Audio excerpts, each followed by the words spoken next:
بہرحال اس وقت کا سارا عالم انسانی بشمول عالم اسلامی کے طاغوت کی گرفت میں ہے، اور یہ طاغوت اصل میں دجالیت ہے، دجل فریب کو کہتے ہیں۔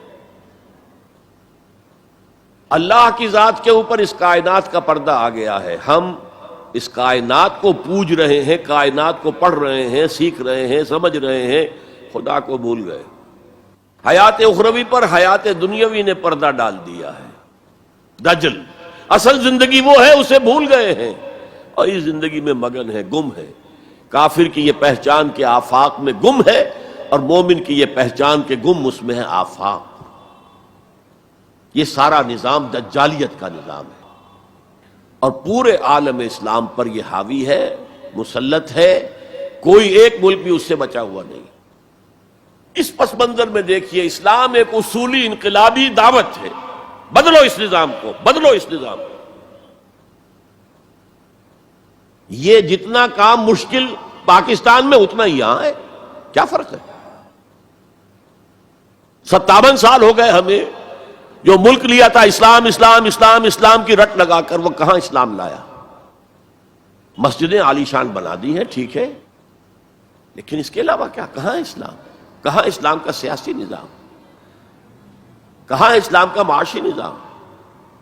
کہاں اسلام کا معاشرتی نظام؟ مخلوط معاشرہ ہے۔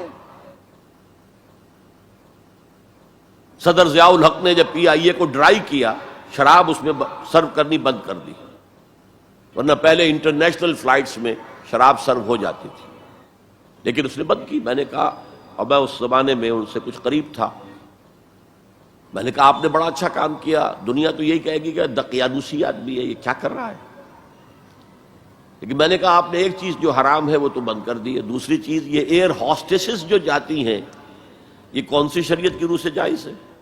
آپ حج پر نہیں جانے دیتے مسلمان عورت کو محرم کے بغیر،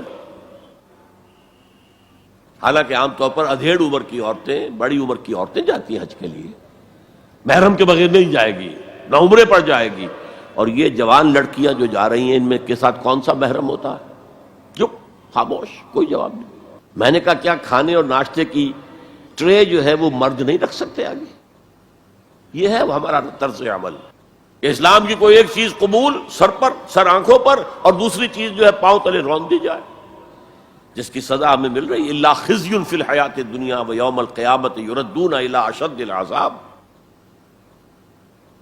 تو اب میں نے عرض کیا، کوئی ملک ہو، اقلیت میں مسلمان ہو، اکثریت میں ہو، کوئی فرق واقع نہیں ہوتا، ہر جگہ پر اسلام کو ایک اصولی انقلابی دعوت کی حیثیت سے پیش کیا جائے۔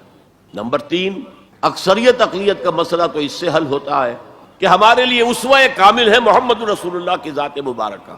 وہ تو اکیلے تھے جب انہوں نے کام شروع کیا تھا، آپ کی اہلیہ حضرت خدیجہ رضی اللہ تعالی عنہ، آپ کے دوست پرانے ابو بکر رضی اللہ تعالی عنہ، آپ کے چچا بھائی جو آپ ہی کے زیر تربیت تھے، وہی رہ رہے تھے، چونکہ ان کے والد ابو طالب بہت غریب تھے، لہذا حضور نے انہیں اپنے پاس رکھا ہوا تھا، ان کے اوپر سے بوجھ کم کرنے کا۔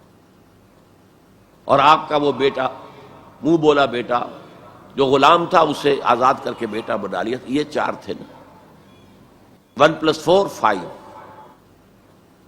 اور 10 سال کی محنت شاقہ، دن رات کی محنت، اور یہ محنت کرنے والا کون؟ محمد صلی اللہ علیہ وسلم، جس کے کردار کے اوپر کہیں کوئی چھینٹ بھی نہیں ہے، داغ دھبا تو بڑی بات ہوتی ہے۔ بمشکل 100-125 آدمی ساتھ آئے تھے، تو آپ اس اسوے پر چلیں، آپ کو 100 بھی نہ ملے کوئی پرواہ نہیں، کیا جب کس وقت اللہ تعالیٰ دھارے کا رخ موڑ دے، لوگوں کی توجہ ہو جائے، لیکن اصول وہی ہو، دعوت وہی ہو، اور نمبر 3 میتھڈالوجی وہی ہو۔ Don't borrow the methodologies from the movements of this era. جمہوریت کے ذریعے سے کچھ ہو جائے، اور کوئی دہشت گردی کے ذریعے سے کہیں اسلام آ جائے، these are not the methodologies of Muhammad صلی اللہ علیہ وسلم۔ خليل بالقرآن هو إمامنا آية الله آمتنا كلام ربنا هدايتنا عطاء جبريل على رسولنا